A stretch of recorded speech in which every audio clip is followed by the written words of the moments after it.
Ratu. Saya Waalaikumsalam.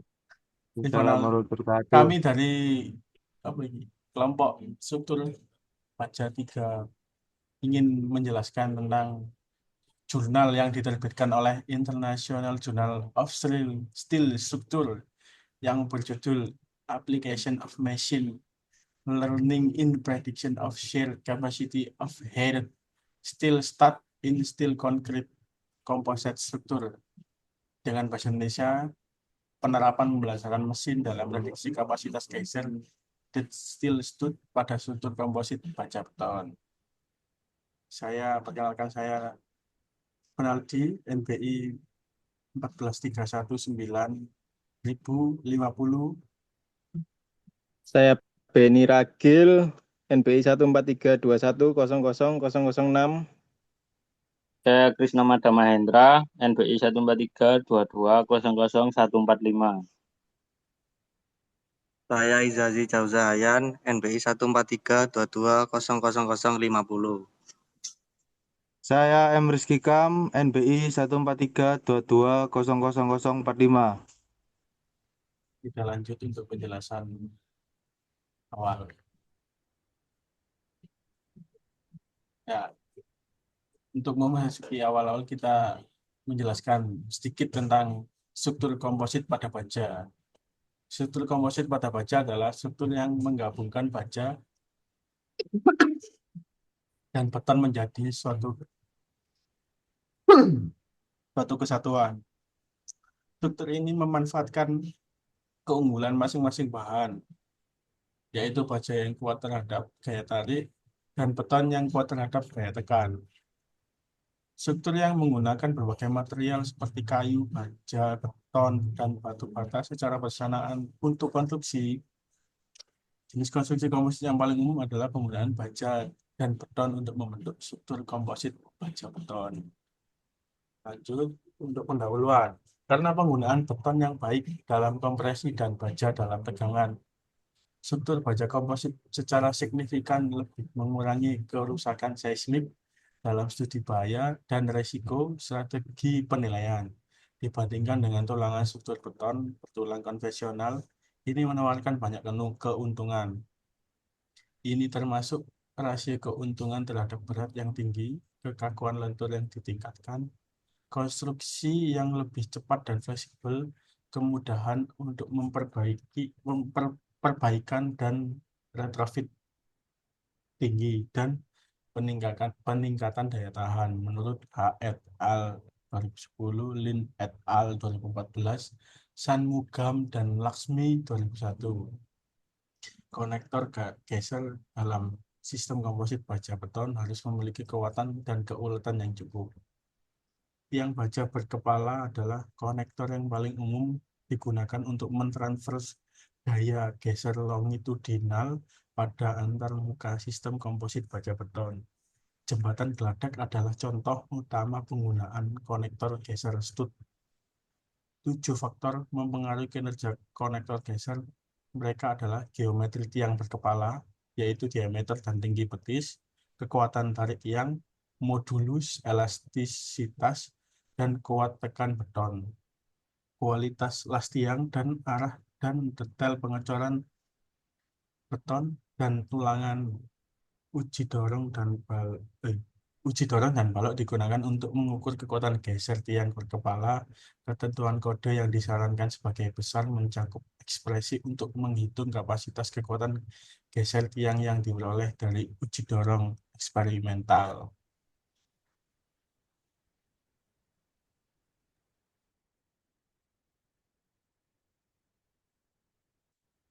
Ini dilanjut oleh Benny. Next, Mas. Next. Investigasi pada sambungan geser tiang kepala. Investigasi 1. Melakukan studi lentur pada balok komposit baja beton untuk mengevaluasi kekuatan lentur. Membahas aplikasi teori desain plastis pada balok komposit. Untuk menunjukkan validitas teori plastis, 13 balok komposit dan berbagai macam spesimen daktil diuji. Terlihat bahwa uji geser yang tertanam pada beton dengan berat normalkan normalakan memiliki kapasitas geser yang cukup asalkan ketinggiannya ditingkatkan menurut Driscoll dan Slaughter 1961. Ditemukan menurut spesifikasi AISC yang didasarkan pada temuan Driscoll dan Slaughter, jarak pusat ke pusat dari konektor tiang panjang harus dibatasi hingga 6D sepanjang sumbu longitudinal banyak penyangga dan 4D melintang terhadap sumbu tersebut. Ditentukan bahwa tiang panjang gagal bukan karena geser, tetapi karena tegangan dan kekuatan ultimate-nya didasarkan pada kekuatan tarik.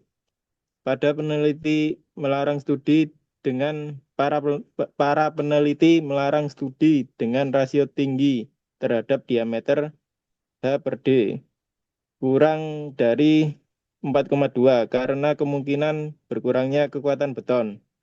Menentukan kekuatan geser dari stud untuk struktur komposit menggunakan ekspresi berikut. Next. Investigasi 2. Mempelajari balok komposit baja beton dengan penghubung geser di mana beton terdiri dari beton dengan kepadatan normal dan beton ringan. Perbandingan kekuatan konektor geser kode tersebut dan hasil uji dorongnya dilakukan secara eksperimental menguji pengaruh kekuatan dan kepadatan beton terhadap kekuatan statis dan fatik konektor dengan menggunakan 34 benda uji dorong. Rasio kedalaman efektif terdapat diameter tiang 4,67 dan rentang F antara 17 MPa sampai 50,5 MPa menurut Menzies 1971. Ditemukan bahwa kekuatan konektor geser yang ditentukan yang tercantum dalam CP 117 harus dimodifikasi agar dapat mencakup rentang kekuatan beton yang lebih luas. Perbedaan harus dibuat antara konektor yang tertanam pada beton dengan kepadatan normal dan beton ringan. Peneliti menyimpulkan bahwa CP 117 melebihkan kekuatan stud pada beton ringan jika densitasnya di bawah 1.400 kg per meter. Next.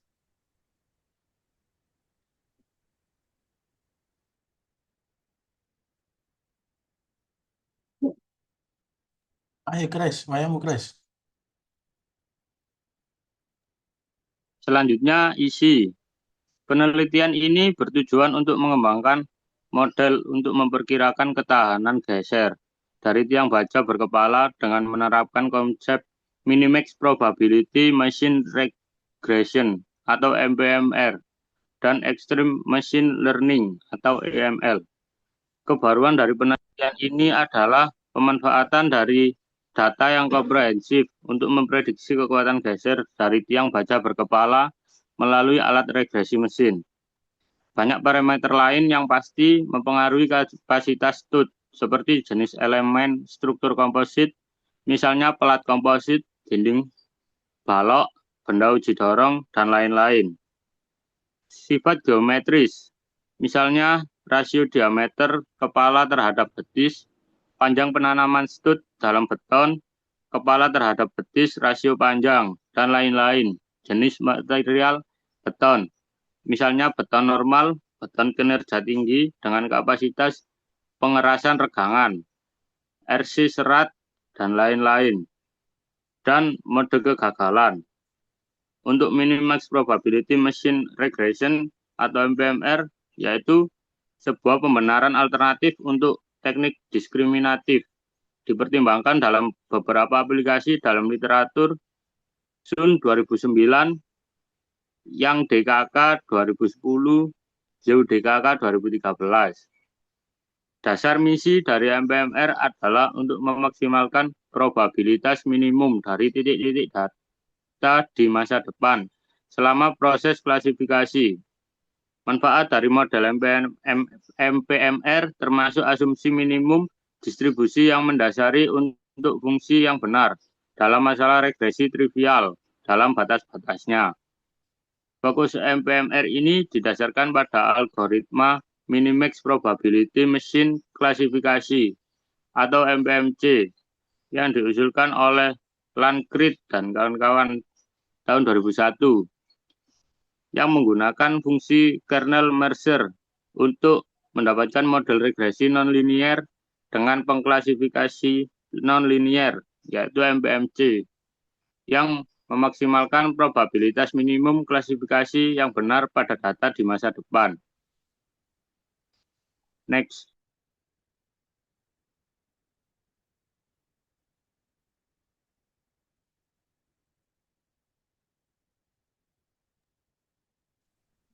Extreme Machine Learning atau ML.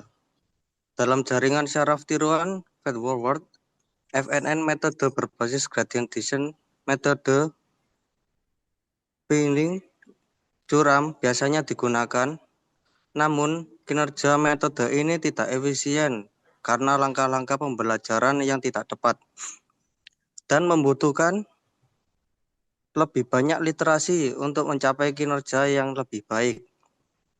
EML didasarkan pada FNN dengan satu atau beberapa lapisan tersembunyi.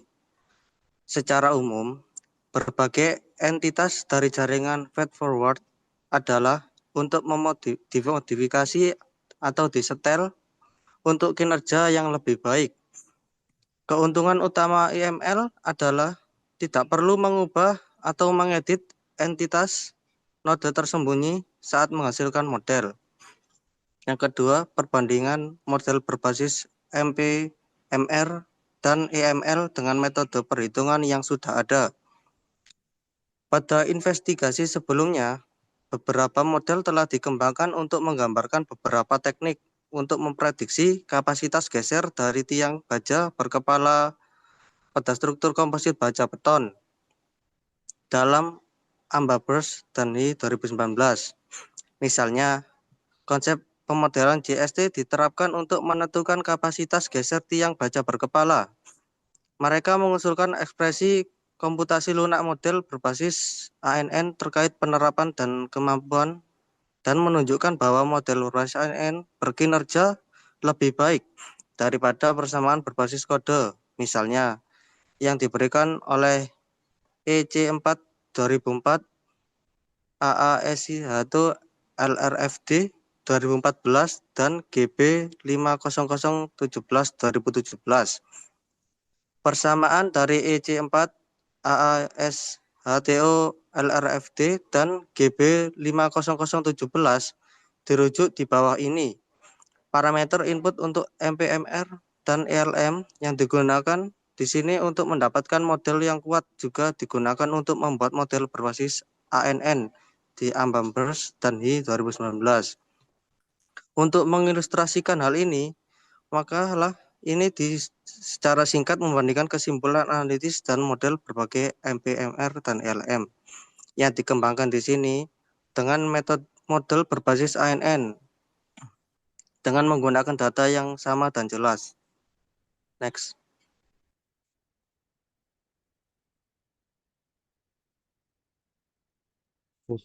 Kesimpulan adalah umum untuk menggunakan stud berkepala sebagai konektor geser dalam sistem komposit baja beton untuk mendapatkan manfaat maksimal dari baja dan beton. Kancing baja berkepala terutama digunakan dalam sistem komposit baja beton untuk mentransfer gaya geser longitudinal pada antarmuka baja dan beton. Yang pertama, gaya geser yang diprediksi dengan menggunakan model yang dikembangkan sangat sesuai dengan nilai eksperimen yang sesuai. Terlihat bahwa kapasitas kekuatan geser yang diprediksi sebanding dengan hasil pengamatan eksperimental. 2. Keefektifan model yang dikembangkan juga telah diverifikasi melalui berbagai parameter statistik, yaitu RMSE, MAE, RSR, NMB, dan VAV. Parameter statistik yang dievaluasi menunjukkan bahwa model dikembangkan kuat, andal, dan dapat digunakan untuk memprediksi kapasitas geser tiang pancang. Yang ketiga, perbandingan disertakan antara kinerja solusi atau model analitis. Misal EC4, AS2 LRFD, GB50017, ANN, dan moda berbasis MPMR dan EML yang dikembangkan dalam studi ini berdasarkan data yang sama. Selain itu, spesifikasi desain yang ada untuk kepala baja pada struktur baja komposit ditinjau untuk memvalidasi data input yang dipertimbangkan yang mempengaruhi kapasitas geser.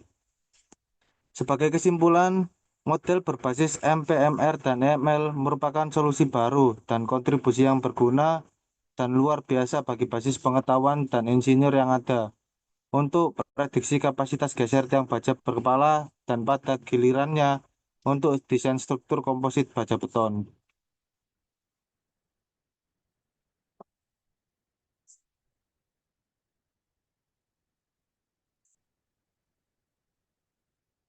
Sekian dari kelompok kami. Bila ada salah kata, kami semua minta maaf. Terima kasih juga sudah mendengarkan. Wassalamualaikum warahmatullahi wabarakatuh. Waalaikumsalam warahmatullahi wabarakatuh. Waalaikumsalam warahmatullahi wabarakatuh. Warahmatullahi wabarakatuh.